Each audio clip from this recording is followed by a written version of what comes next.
오늘은 본받지 말아야 할 승리라는 제목을 가지고 하나님 말씀 같이 나누기를 원합니다. 여러분, 가장 본받고 싶은 인물이 있다면 누구십니까? 누가 물어보신다면 누구라고 대답하시겠어요? 가장 본받고 싶은 인물 누군가요? 누구라고 대답하시겠습니까? 설마 저는 아니겠죠? 네, 그런 분 없겠죠. 누구십니까? 이순신 장군? 누굽니까? 한번 생각해 보십시오. 가장 본받고 싶은 인물. 저는 신학교 다닐 때 교수님께서 가장 본받고 싶은 성경 인물을 한번 적어와라. 그거 가지고 상담하시겠다고 그래가지고 우리 이제 신학생들한테 다 적어서 한 명 한 명 영성훈련 들어가서 상담한 적이 있었는데, 그때 제가 누구를 썼냐면 저는 보아스를 썼습니다. 보아스 아세요? 룻기에 나오는 룻과 결혼했던 보아스. 제가 성경 읽다가 이 성경 말씀에 굉장히 은혜를 많이 받았어요. 룻기 2장 11절 13절 제가 한번 읽어보겠습니다. 보아스가 그에게 이르되, 그는 이제 룻이죠. 룻에게 이르되 대답하여 이르되, 내 남편이 죽은 후로 내가 시어머니에게 행한 모든 것과 내 부모와 고국을 떠나 전에 알지 못하던 백성에게로 온 일이 내게 분명히 알려졌느니라. 이제 룻이 말할 수 없는 고통 가운데 있는 속 사정을 알고 있다는 거예요. 보아스가 12절에 보니까 여호와께서 내가 행한 일에 보답하시기를 원하며 이스라엘의 하나님 여호와께서 그의 날개 아래에 보호를 받으러 온 내게 온전한 상 주시기를 원하노라 하는지라. 보아스가 이방 여인 룻에게 마음껏 축복하는 거예요. 그때 룻이 뭐라고 얘기하는가? 룻이 이르되, 내 주여, 내가 당신께 은혜 입기를 원하나이다. 나는 당신의 하녀 중에 하나와도 같지 못하오나 당신이 이 하녀를 위로하시고 마음을 기쁘게 하는 말씀을 하셨나이다 하니라. 이 13절을요 원어로 보면, 히브리 원어로 보면 이렇게 돼요. 직역을 해보면 말씀 위에다가 말씀하셨다, 그렇게 돼요. 저희가 공부를 하면서 이 말이 너무 마음에 와닿고 너무 좋더라고요. 왜냐하면 저도 말 잘 못하거든요. 따뜻하게 말 잘 못하고 실수를 많이 하는데, 내가 나중에 목회를 하게 되면 이 보아스 같은 인물이 되리라, 이런 이 결단이 있어가지고 가장 성경상에 본받는 인물 보아스를 적어가지고 딱 들어갔더니 우리 교수님께서 저에게 하신 말씀 잊지 못합니다. 이렇게 말씀하셨어요. 설교는 정확하게, 대화는 부드럽게. 김동호 전도사님, 바꾸시면 안 됩니다. 설교는 부드럽게, 대화는 정확하게 하시면 안 되고, 설교는 정확무오하게 하시고 대화는 부드럽게 하시라. 저에게 주신 말씀이었는데 제가 그때부터 제 영어 이름을 보에즈로 정하고 있습니다. 여러분, 이 한 해를 잘 보내시면서 누구를 가장 본받고 싶으세요? 성경 가운데 어떤 인물이 되고 싶으십니까? 오늘 우리 아기 예수의 탄생을 기다리는 대림절 세 번째 주일인데, 우리 지난 주일에 이어서 한 해를 잘 마무리하기 위해서 우리가 돌아보고 새롭게 결단한 말씀으로, 첫 번째 주일은 세상을 이기는 성도, 두 번째는 어려울 때 말씀으로 돌파하라, 이어서 오늘 본받지 말아야 될 승리란 제목 가지고 하나님 말씀 같이 나눌 때에 한 해를 잘 마무리하시고 또 귀한 2018년도 맞이하시는 여러분 되시길 축원합니다. 자, 오늘 본문에는 진짜 본받지 말아야 될 두 왕이 거론되고 있습니다.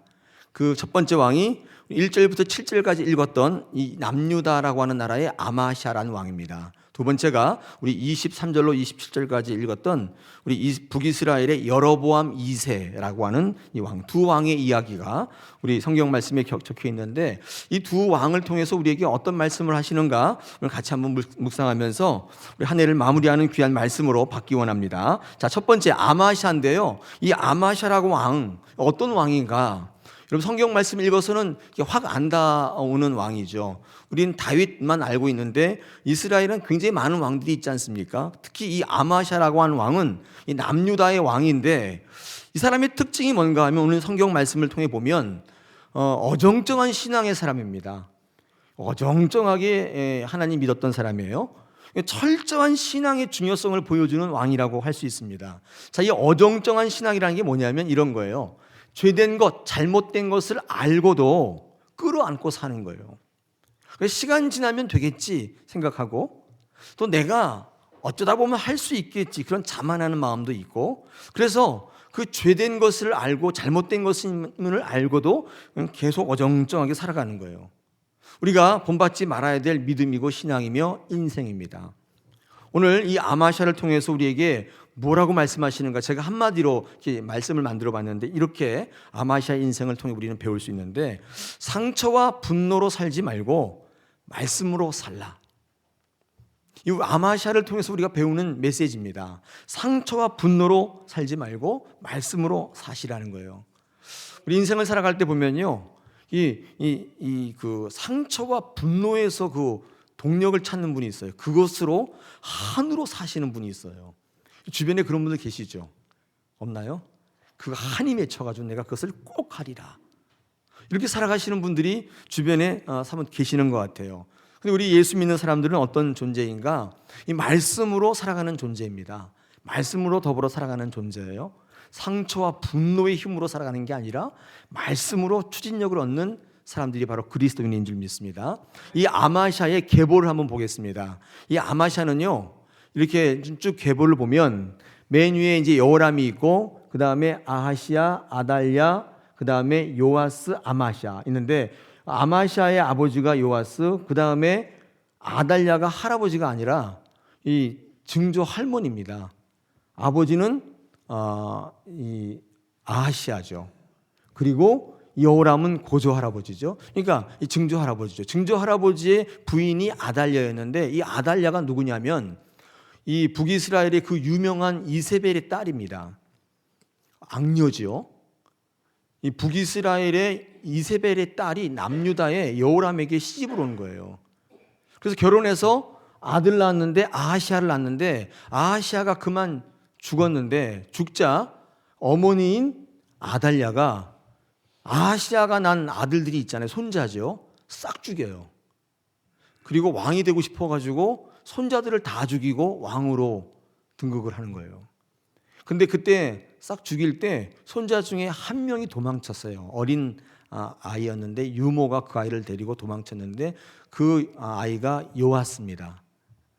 근데 이제 아달랴가 손자들 다 죽이고 왕이 됐는데, 제사장 여호야단이 보니까 이건 말도 안 되는 거예요. 그래서 여호야단이 반란을 일으켜서 이 아달랴를 죽입니다.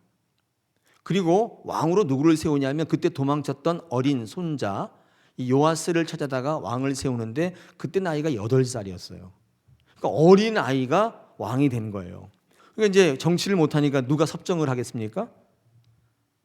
아달랴를 죽이는데 앞장섰던 제사장 여호야단이 이 어린 요아스 뒤에서 섭정을 하는 거예요.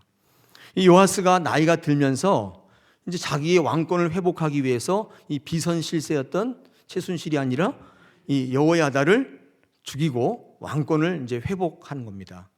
근데 얼마나 좀 가슴에 좀 그렇겠습니까? 왜냐하면 자기 어머니, 자기 할머니 다 죽이고 이제 왕이 이제 됐긴 했지만, 그 뒤에 여호야다가 그 일을 했기 때문에 이 요아스는 이 여호야다를 죽이려고 계획을 하는데, 오히려 이 여호야다 제사장이 반격을 받아서 요아스가 암살됩니다. 그러니까 또 이제 어떻게 해요? 또 다른 왕을 세워야 되는데, 요아스의 아들이었던 이제 아마샤가 왕이 돼요. 왕이 되는데, 이 아마샤도 마찬가지입니다. 줄줄이 다 죽임을 당하고 자기가 왕이 되었는데, 특별히 이 아마샤는 자기 아버지를 죽인 제사장과 그 일당들과 같이 정치를 하는 거예요. 어떻게 했어요? 얼마나 괴롭겠어요. 자기 아버지를 죽인 원수랑 같이 웃으며 밥 먹고 정치를 하다 보니까 그 마음에 이 분노가 장난이 아닌 거예요. 그래서 이 아마샤는 결심합니다. 내가 힘이 있게 되면 저 여호야단 제사장과 그 무리들을 다 죽이리라. 근데 실제로 아마샤는 자기 아버지를 죽인 이 제사장들을 다 죽여요. 다 죽이고 왕권을 회복하는데, 근데 이 아버지만 죽이는 게 아니라 원래 원수를 갚으려면 누구를 죽여야 되죠? 다 죽여야 되죠. 이 여호야단 제사장을 죽이는데, 그 반란을 일으켰던 무리만 죽이는 게 아니라 원래는 3족을 멸하잖아요.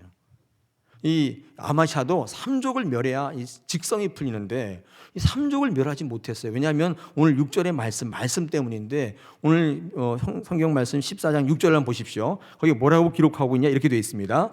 왕을 죽인 자의 자녀들을 죽이지 아니하였으니 이는 모세 율법책에 기록된 대로 함이라. 곧 여호와께서 명하여 이르시기를 자녀를 인하여 아비를 죽이지 말 것이고 또 아비로 인하여 자녀를 죽이지 말 것이라 오직 사람마다 자기 죄로 인하여 죽을 것이니라 하셨더라. 율법 때문에 아마시아는 자기 아버지를 죽인 이 제사장과 그 일당들을 죽이는 것뿐만 아니라 그냥 삼족을 멸해야 직성이 풀리는데 이 율법 때문에 그렇게 하지 못했어요. 그냥 하다가 만 거예요. 분이 안 풀리는 거예요. 아마시아는. 오늘 7절에 보니까 이렇게 되어 있습니다. 아마시아가 염곡에서 에돔 사람 1만을 죽이고 또 셀라를 쳐서 취하고 그 이름을 욕들이라 하였더니 오늘까지 그러하니라. 이 직성이 안 풀린 이 아마시아는 누구를 죽이냐면 이 영국에서 에돔 사람을 그냥 무지하게 많이 죽이고 10,000명이나 죽였다. 이게 돼 있어요. 왜 그렇게 했어요? 화가 안 풀리니까. 엉뚱한 이방 사람들을 전부 갖다 죽이는 거예요. 거기다가 화풀이한 거라고 보여집니다. 이방 사람들은 얼마든지 죽일 수 있으니까. 자, 오늘 본문을 통해서 이 아마시아는 어떤 왕이라고 소개하는 것 같습니까? 오늘 성경 본문 읽을 때 이런 느낌이 오잖아요. 분노가 많은 사람이에요. 상처가 많아요. 뿐만 아니라 이 분노를 다스릴 수가 없는 사람입니다. 그래서 직성대로 해야 되는데 율법 때문에 그렇게 못하니까 어디다 가서 그냥 다 풀어버리는 거예요. 이 에돔 사람을 10,000명이나 갖다. 이런 10,000명이 그게 한두 명이에요. 그걸 싹 다 죽여요. 이런 분노는 상처로부터 오는 거 알고 계시죠? 분노가 많은 분들은 화를 잘 내요. 상처가 많은 분들은 화를 잘 내요. 이 분노가 있으면 어떤 일을 할 때에 제대로 그를 볼 수가 없죠. 이 아마시아는 속에 상처가 가득한 사람이었다는 것입니다. 그래서 하나님께 맡기지 못하고 자기가 그것을 끌어안고 사는 사람의 아주 대표적인 인물상입니다. 자, 근데 중요한 것은 이 아마시아를 성경은 뭐라고 평가하고 있는가? 우리 3, 4절 제가 한번 읽어보겠습니다. 3절과 4절입니다. 아마시아가 여호와 보시기에 정직히 행하였으나 그의 조상 다윗과는 같이 아니하였으며 그의 아버지 요아스가 행한 대로 다 행하였어도 오직 산당들을 제거하지 아니하였으므로 백성이 여전히 산당에서 제사를 드리며 분향하였더라. 이렇게 되어 있습니다. 좀 이상하죠? 3, 4절 지금 뭐라고 얘기하는 거예요? 잘했다는 거예요? 잘못했다는 거예요? 네? 한마디로 어정쩡하다는 거죠. 잘한 것도 아니고 잘못한 것도 아니에요. 그죠? 여러분, 상처가 가득 차고 분노로 얼룩진 사람들의 특징이 뭐냐면 얼핏 보면 잘하는 것 같아요. 그런데 분명히 한계를 가지고 있는 특징이 있어요. 정직한데 다윗의 수준까지는 아니라는 거예요. 아버지 요아스처럼 아달랴와 맞서서 바알과 아세라 잘 싸운 것 같은데 산당까지는 아니었다는 거예요. 즉 제한적인 삶을 살았다는 것입니다. 그럼 생각해 보십시오. 뭐 상처는 아마시아만 있습니까? 그럼 성경상에서 상처하면 한 상처한 사람이 있어요. 그게 누군지 아셔요? 다윗입니다. 오늘 성경 말씀 보니까 시편 27편 10절에서 다윗이 이렇게 고백합니다. 내 부모는 나를 버렸으나 여호와는 나를 영접하시리다. 다윗이 뭐라고 얘기하냐면 자기 부모가 나를 버렸대요. 이해하세요? 여러분, 그 사무엘이 왕을 간택하기 위해서 이새의 집에 올 때 이 이새가 다른 아들들은 다 부르는데 다윗은 부르지 않죠. 나중에 사무엘이 아들 더 없냐 그랬더니 한 명 있기는 한데 그러면서 어딨냐 했더니 지금 일하고 있다. 이게 무슨 말이죠? 아니, 막내 아들인데 얼마나 귀여워요. 눈에 넣어도 아프지 않을 만한 막내 아들인데 걔는 안 불러요. 왜 안 불렀을까요? 까먹어서? 저는 그 구절을 읽으면서 이 부모에게 버림받았다라고 하는 다윗의 고백을 이해할 수 있을 것 같아요. 밥 먹으라고 부르지도 않아요. 주워온 아이가 아니라면 어떻게 이렇게 할 수 있습니까? 뿐만 아니라 다윗은 장인 사울 왕에게 버림받아요.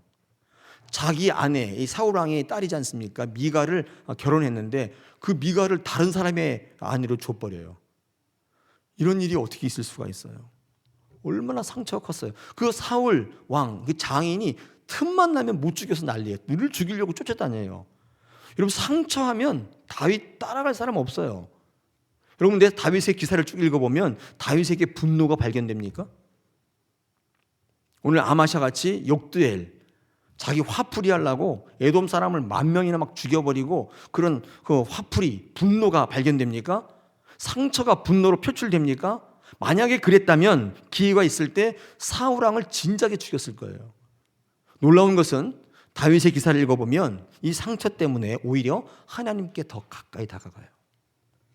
하나님 안에 서 있을 때, 하나님 안에 있기를 결정했을 때 상처는 상처로 작용하지 않고 상처가 오히려 성장의 동력이 되고 있다는 거예요.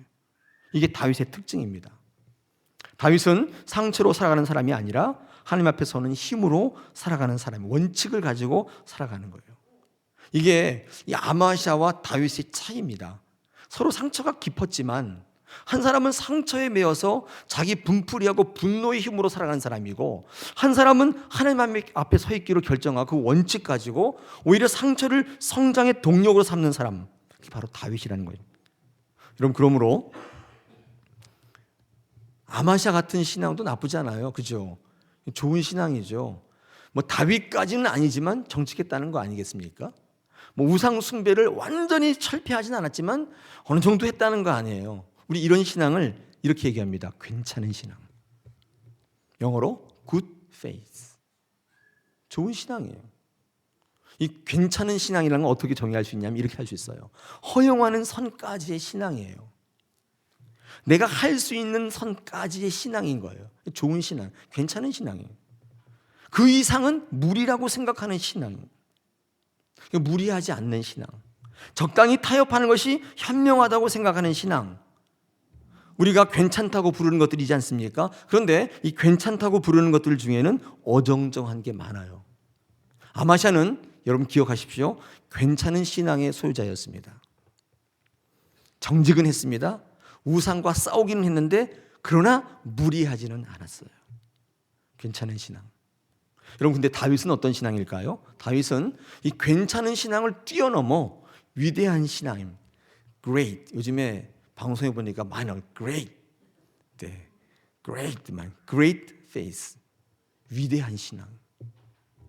하나님 보시기에 합당한 신앙이었다는 거예요. 여러분, 우리 하나님이 다윗을 향해서 내 마음에 합한 자다라는 말이, 여러분 성경이 어디 나오는 줄 아세요? 그거 잘 모르시더라고요. 사무엘이 아무 데나 봐도 안 나와요. 사무엘상하에. 이게 사도행전에 나옵니다. 사도행전 13장 22절에서 이렇게 말씀합니다. 패하시고 다윗을 왕으로 세우시고 증언하여 이르시되 내가 이새의 아들 다윗을 만나니 뭐라? 내 마음에 맞는 사람이라 내 뜻을 다 이루리라 하시더니, 이 말씀이 사도행전 13장에 나와요. 하나님 마음에 합한 사람, 합한 신앙, great faith가 바로 다윗입니다. 아마시아의 신앙을 무리하지 않는 신앙이라고 한다면 다윗은 그럼에도 불구하고의 신앙이에요. 우리는요, 다윗 신앙까지 자라나야 되는 거예요. 여러분 신앙도 괜찮아요. 이 추운 날 예배하시기 위해서 여기까지 오셨잖아요. 괜찮은 신앙이에요. 근데 여기에 머물지 마십시오.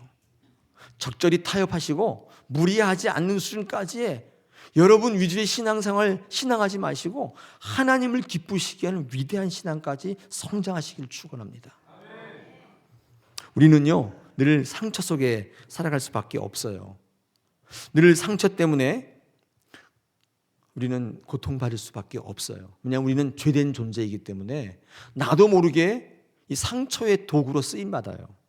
난 그러려고 했는 거 아닌데 상대방이 상처받아요. 오늘도 지금 제 설교 때문에 상처받는 혹시 있을지 모르겠어요. 그런 분이 있을 수 있겠죠. 그런데 그것 때문에 제한을 받고 그것 때문에 쓰러지고 넘어지는 삶을 살기보다는 오히려 상처로 인하여 은혜를 누리고 신앙의 장성한 분량까지 자라나야 한다는 것입니다. 이게 우리 신앙의 지상 과제예요. 우리 안에 있는 상처는 결과적으로 어떤 역할을 하는가?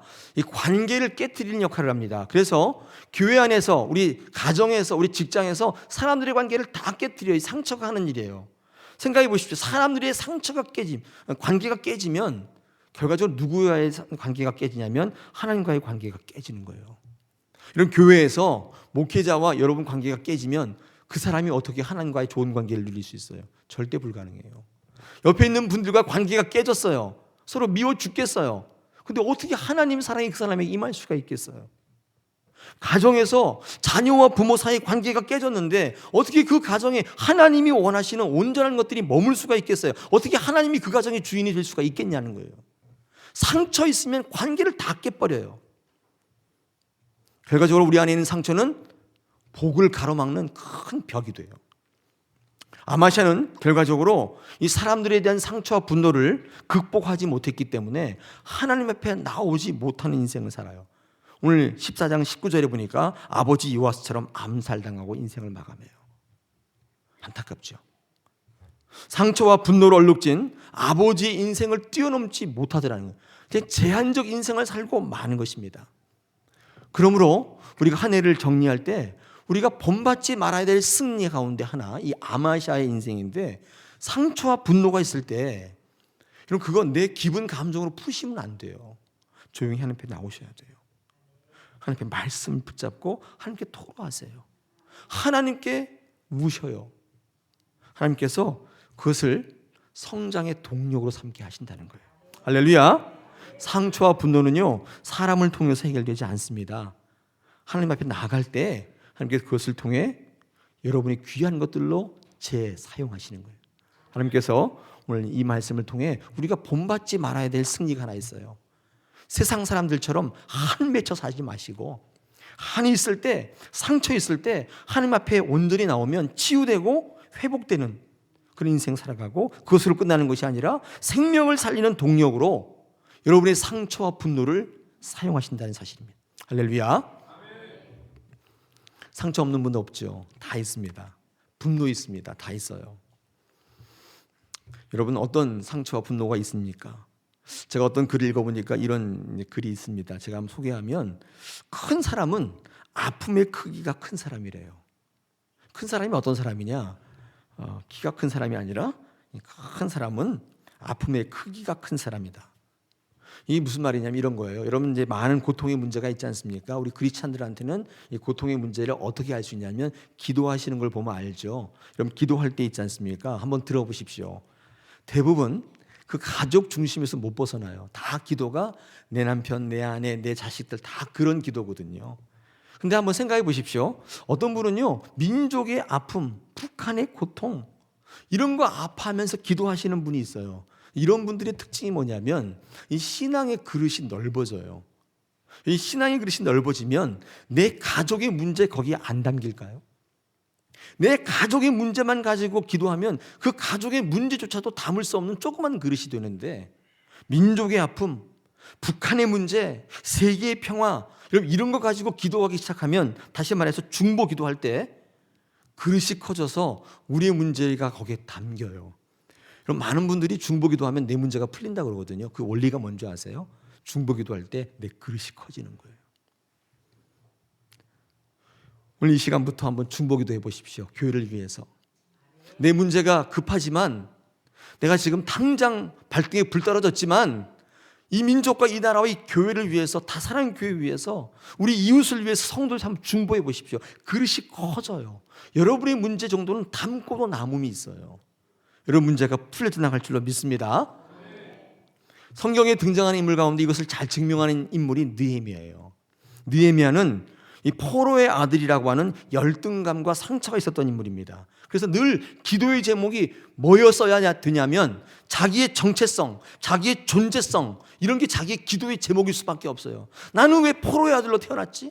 나는 왜 이런 식민지에 살아가야 되지? 매일 이 기도만 해야 되는 사람인데, 여러분 느헤미야서를 읽어보면 그는 항상 고국 이스라엘을 위해서 기도하며 아파했다고요.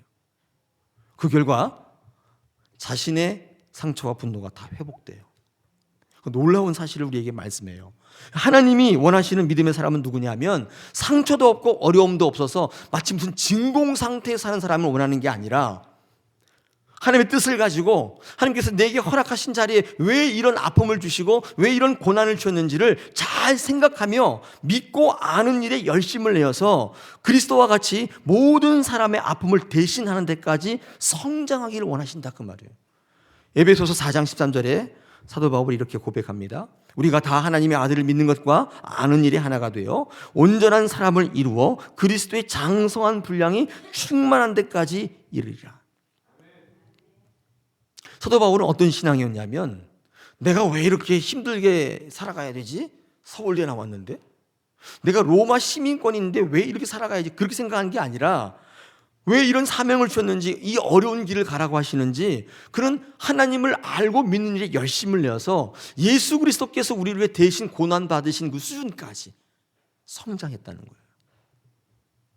이럴 때 자신의 문제가 풀려나가요.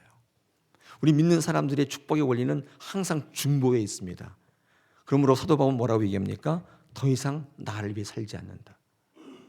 할렐루야. 고린도후서 5장 15절에서 그는 고백해요. 믿는 사람들은 더 이상 자신을 위해 살지 않는 것이다.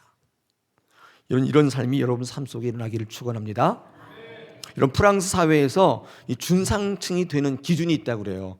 이 중산층이 되려면 몇 가지 기준이 있는데 대부분 다 대동소이한데 특징이 몇 가지 있는데 제가 한번 같이 말씀을 좀 나누겠는데, 보니까 이렇게 돼 있어요. 스포츠 하나 할 줄 알아야 된다는 거지. 스포츠. 그다음에 악기 하나 다룰 줄 알고, 외국어도 하나 할 줄 알고, 요리는 뭐 기본이고, 이 정도 되는 것은 뭐 대동소이예요. 어느 나라마다 다 기준이 똑같은 것 같은데 이 프랑스의 두 가지 기준이 좀 특별합니다. 이렇게 돼 있습니다. 프랑스에서 중산층이 되려면 옳지 못한 일에 분노할 수 있어야 된대요. 공분에 참여할 수 있는 사람이 중산층이라는 거예요.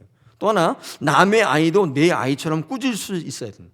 뭐라고 할 수 있어야 된다. 그게 바로 중산층의 기준이에요. 그러니까 문제의식을 공유할 수 있는 사람이 이 프랑스 사회에서는 중산층이다 이렇게 부른다는 거예요. 여러분 이제 스포츠 하나 다 할 줄 아세요? 숨쉬기 운동? 뭐 이런 거? 네. 악기도 하나씩 할 줄 아세요? 중산층이 틀림이 없는데 이 두 가지 조건에 해당되세요? 옳지 못한 일에 분노하세요? 남의 아이의 문제가 내 아이의 문제로 여겨지세요? 네. 여러분 중산층이 되려면 사회의 아픔이 내 아픔으로 느껴져야 되고 문제의식을 함께 할 수 있어야 되는, 그게 진정한 중산층이라는 것입니다. 여러분 신앙에 있어서 진정한 중산층이 있습니다. 그건 뭐냐? 공동체에 대한 책임을 같이 느끼고 나라와 민족과 교회 앞에 짐을 질 수 있는 사람, 그 짐을 같이 지는 사람, 즉 느헤미야와 같은 사람, 진정한 중산층이고 바른 신앙이네요. 그렇지 않다면 삼류예요. 삼류 인생인 거예요. 아무리 돈이 많아도, 아무리 좋은 차를 타고 다녀도 삼류 인생인 거예요. 남의 그건 나 알 바 아니에요. 뭐 나라와 민족 그런 거 알 바 아니에요. 일 나면 외국으로 도망가면 돼요. 비행기 티켓 항상 가지고 있고, 뭐 생존 뭐 물품 준비하고 있고. 근데 그런 게 아니라 나라와 민족과 교회의 문제를 나의 짐으로 대신 질 수 있는 사람, 진정한 상류층인 거예요. 여러분 상처가 없을 수는 없잖아요. 우리는 상처 속에 살아간다고 제가 말씀드렸지 않습니까? 우리는 나도 모르게 사단의 도구로 쓰임받을 때가 있어요. 여러분 그럴 때 상처를 주고받을 때 하나님 앞에 가지고 나오십시오. 그 상처 가지고 분노 가지고 복수하려고 살지 마시고, 이 세상을 향하여 사람들을 향하여 그래 한번 두고 보자 그렇게 살지 마시고, 그 상처와 분노를 하나님의 손에 맡겨드리시면 하나님께서 그것을 성장의 동력, 부흥의 동력으로 이끌어 가시는 삶이 될 줄 믿습니다. 우리 한 해를 마감하면서 이런 삶이 되었으면 참 좋겠습니다. 두 번째, 오늘 23절에서 27절까지 거론됐던 왕이 누구냐면 여로보암 2세입니다. 자, 여로보암 2세를 제가 어떻게 규정했는가 하면 이렇게 규정했습니다. 하나님 없는 잘됨을 부러워하지 말라. 한 해를 마감하면서 우리 본받지 말아야 될 승리 가운데 하나가 뭐냐? 하나님 없이 잘되는 것을 부러워하지 말라는 것입니다. 이 여로보암 2세는 어떤 왕이었냐면 이 아마샤와 동시대를 살았던 왕이었습니다. 근데 이 여로보암 2세는 특징이 뭐냐? 오늘 성경 말씀 보니까 24절에 보니까 이렇게 기록하고 있죠. 여호와 보시기에 악을 행하여 이스라엘에게 범죄하게 한 느밧의 아들 여로보암의 모든 죄에서 떠나지 아니하였다. 한마디로 말하면 악한 왕이었다는 거예요. 하나님 섬기지도 않고 믿지도 않고 못된 일은 골라서 했던 왕인데, 성경은 뭐라고 얘기하면 제대로 믿지도 않았는데 번영을 경험했던 왕이에요. 하나님 없이 잘된 왕이에요. 25절, 26절, 27절 제가 한번 읽어보겠습니다. 이스라엘 하나님 여호와께서 그 종 가드 헤벨 아미떼의 아들 선지자 요나를 통하여 하신 말씀과 같이 여로보암이 이스라엘 영토를 회복하되, 이 여로보암은 여로보암 2세입니다. 여로보암 2세가 이스라엘 영토를 회복하되 하맛 어귀에서부터 아라바 바다까지 하였으니 이는 여호와께서 이스라엘의 고난이 심하여 메인자도 없고 노인자도 없고 이스라엘을 도울 자도 없음을 보셨고, 27절에 보니까 여호와께서 또 이스라엘의 이름을 천하에서 없이 하겠다고도 아니하셨으므로 요아스의 아들, 이 요아스는 아까 아마샤의 그 아버지 요아스 아니에요. 또 동명이인이에요. 우리 북이스라엘의 요아스의 아들 여로보암 2세 손으로 구원하심이었더라. 이렇게 되어 있습니다. 이게 무슨 말이에요? 이 여로보암 2세로 말미암아 솔로몬 이후에 약속했던 영토를 다 확장시키셨다는 거예요. 이게 말이 안 되잖아요. 악한 왕인데. 악하면 망해야 되는 거 아니에요? 근데 이 여로보암 2세를 통해서 잘 되게 하신 거예요. 특별히 23절 하반절에 보니까 여로보암 2세는 41년간 해먹어요. 와, 무지하게도 오래 해먹어요. 금방 망하고 금방 쫄딱 망해야 되는데 그렇지도 않더라는 거예요. 그럼 어떻게 생각하세요? 악인이 번영할 수 있습니까? 악인이 번영할 수 있어요? 있어요. 오늘 이 시간에 제가 확실히 답을 드릴게요. 악인도 번영할 수 있어요. 의인이 망할 수 있어요? 있어요. 그럼 뭡니까? 이렇게 묻고 싶은 분이 계시죠. 악인이 번영할 수도 있고 의인이 망할 수도 있습니다. 우리는요, 악인이면 전부 망해야 되고 의인은 잘 돼야 된다고 생각하는데 그건 어디까지나 여러분 생각이에요. 하나님은 달리 생각하시는 것 같아요. 하나님의 생각을 강요하시면 안 돼요. 여러분 생각을 하나님께 강요하면 안 돼요. 기도할 때 울부짖지 마세요. 하나님 왜 제가 망했습니까? 울부짖지 마세요. 하나님이 그렇게 생각하시는 거예요. 우리와 다른 생각을 가고 계시는 것 같아요. 우리는 인간 세상에서 배운 것은 사필규정이죠. 열심히 노력하면 승리하고 악인은 망하고 의인은 잘 되어야 되는데 하나님은 그런 섭리를 갖고 계시지 않은 거예요. 자, 여기서 우리는요, 이 형통이란 말을 정의해 볼 필요가 있습니다. 형통 어떤 것인가? 제가 한번 결론부터 말씀드리면 형통은 이게 형통이에요. 하나님이 함께 하심. 이게 형통이에요. 성경적 형통을 제가 정의한 거예요. 오늘 잘 모르신 분들은 꼭 적어 놓으십시오. 내가 생각하는 대로 잘 되는 게 형통이 아니라 하나님이 나와 함께 하시는 게 형통이에요. 그래서 이렇게 말을 한번 만들어 봤습니다. 하나님 안에 있을 때에 여러분의 삶 속에 나타나는 모든 것이 형통이에요. 방점이 어디 찍히냐면 하나님 안에 있을 때 방점이 찍혀야 돼요. 그때 여러분의 삶 속에, 성도의 삶 속에 일어나는 모든 것들이 형통입니다. 이 형통을 나타내는 말 중에 가장 대표적인 말이 창세기 39장에 딱 정의가 되어 있어요. 한번 보십시오. 1절, 2절, 3절 제가 읽어보겠습니다. 요셉이 이끌려 애굽에 내려가매 바로의 신하 친위대장 애굽 사람 보디발이 그를 그리로 데려간 이스마엘 사람의 손에서 요셉을 사니라. 2절, 여호와께서 요셉과 함께 하심으로 그가 형통한 자가 되어 그의 주인 애굽 사람의 집에 있어서 직살나게 고생했다. 그 뜻이죠. 네, 말이 안 되잖아요. 성경에서는 형통을 뭐라고 얘기했냐면 여호와께서 요셉과 함께 하시는 거예요. 그 다음에 3절, 그의 주인이, 이 주인은 보디발입니다. 그의 주인이 여호와께서 그와 함께 하심을 보며 또 여호와께서 그의 범사의 형통하심을 보았다.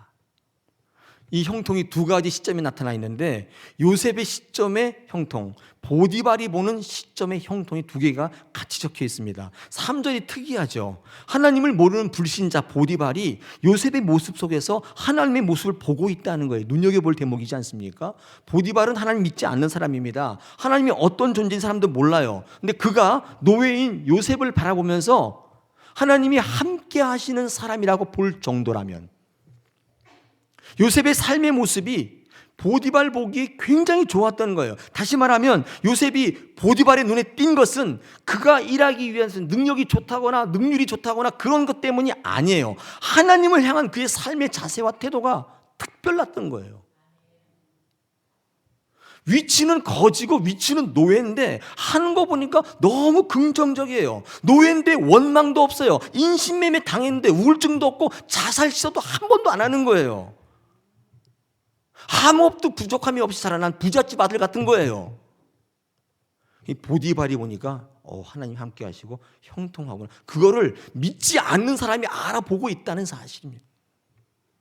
보디발이 여기에 감동된 거예요. 충격받은 거예요. 여러분, 이것이 어디서부터 왔습니까? 무엇이든지 하나님 바라보면서 하나님으로 해석하고 하나님께 결과를 맡기고 나가는 하나님 중심적인 그의 신앙관과 인생관 때문에 보디발이 그것을 본 거예요. 여러분, 이게 진정한 형통을 누리는 그리스도인의 삶이에요. 다시 한번 정의할까요? 형통은 하나님 안에 있을 때, 하나님 여러분과 함께 하실 때 여러분의 삶 속에 일어나는 모든 것들이 다 형통인 거예요. 실패했습니까? 형통이라니까요. 지금은 실패의 모습이지만 나중까지 실패인지는 모르는 거예요. 그런 차원에서 여로보암 2세의 영토 회복, 잘된 거, 형통이라고 할 수가 없어요. 하나님이 함께 하심의 결과가 형통인 것입니다. 하나님이 하시는 일들이에요. 그러므로 우리는 하나님께 기도하며 결정한 것들은 그 결과를 주님께 맡기셔야 돼요. 할렐루야. 맡기셔야 돼요. 그리고 그 모든 결과에 어떻게 해요? 아멘 하셔야 돼요. 순종하셔야 돼요. 하나님께 맡길 때 우리의 삶에 나타나는 경우의 수가 세 가지가 있어요. 첫째, 어떤 선택을 했는데 왕창 망한 거예요. 잘못된 선택일 수가 있잖아요. 그래서 망할 수가 있지 않습니까? 그럼 그때 어떻게 하시면 돼요?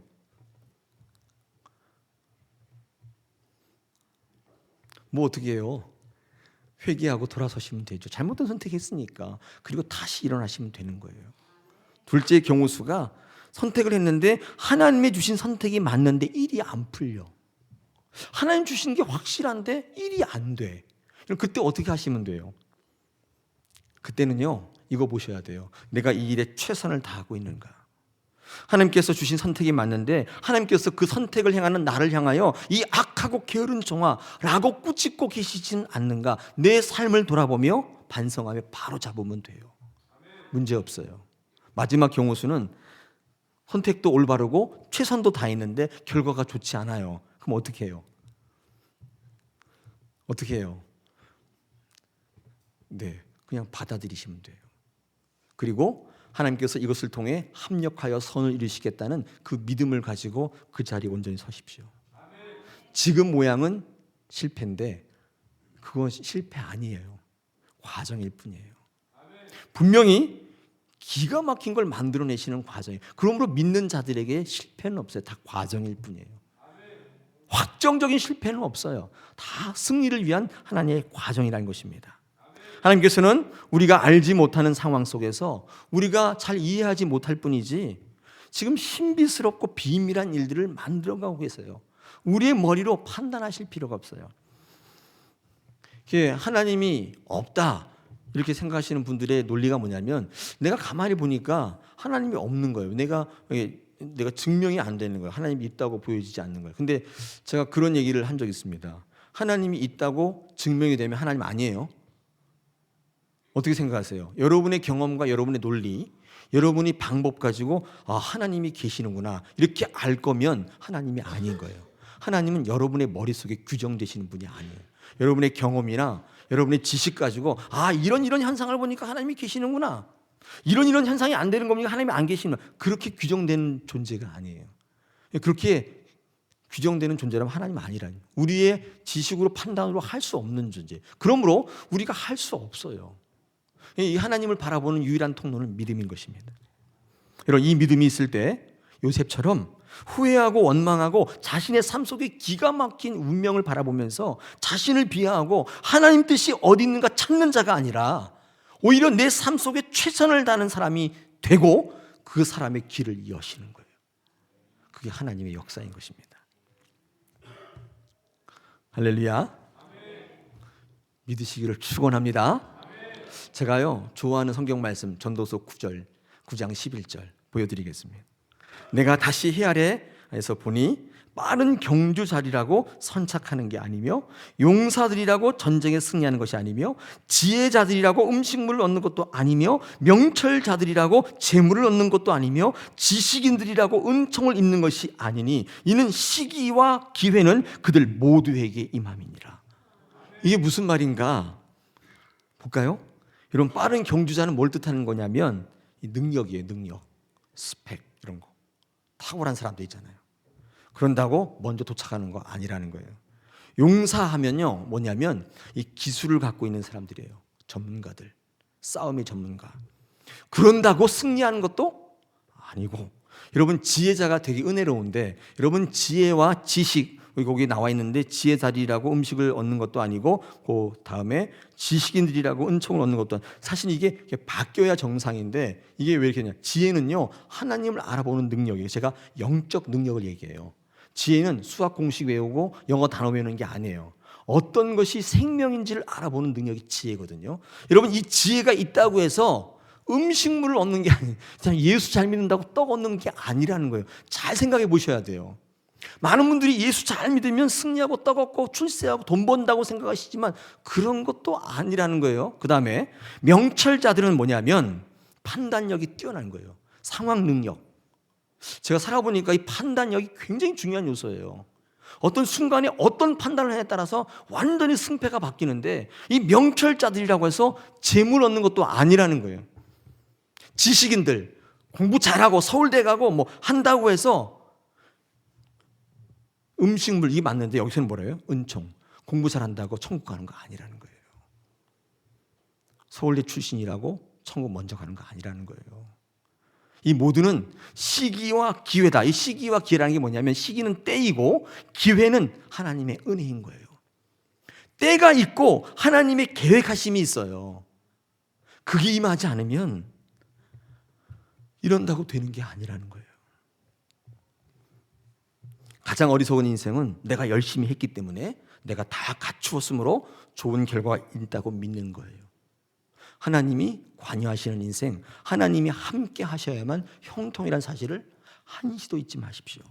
우리가 그 무엇이 되려면 하나님이 함께 하셔야 돼요. 하나님이 함께 하시지 않으면 결코 내가 될 수 없습니다. 다윗이 다윗 될 수 있었던 것은, 요셉이 될 수 있었던 것은 하나님이 함께 하셨기 때문에 이게 형통인 거예요. 할렐루야. 네. 그러므로 하나님 없는 형통을 본받지 마십시오. 그거 부러워하지 마십시오. 우리가 한 해를 마감하면서 본받지 말아야 될 두 가지 승리가 있습니다. 한 해를 바라보니까 어떠신가요? 상처도 많고 원망도 많으시죠? 근데 후회는 있는데 회개 있습니까? 상처가 동력이 된 적이 있습니까? 상처가 동력이 되려면 땔감이 필요한데 그게 말씀이에요. 말씀을 자꾸 받으시고 예배할 때 상처 많은 인생이 승리하게 돼요. 동력이, 땔감이 들어오니까. 하나님 없는 것을 부러워한 적 있지 않습니까? 하나님이 함께 하시는 것이 형통이라고 말씀하십니다. 하나님 안에 있기를 갈망하세요. 그게 진정한 승리의 사람이고 형통의 사람인 줄로 믿습니다. 우리 2017년도 이제 다 저물어 가는데, 한 주 한 주 어떻게 하면 승리하는 인생을 살 수 있을까 말씀을 통해 도전 같이 받고 있습니다. 여러분 이 말씀 잘 기억하시면서 한 해 마무리를 잘 하시길 축원합니다. 여러분 그럴 때 2018년도가 새롭게 와닿아요. 하나님께서 그 인생을 통해 위대한 일들을 만들어 가실 줄로 믿습니다.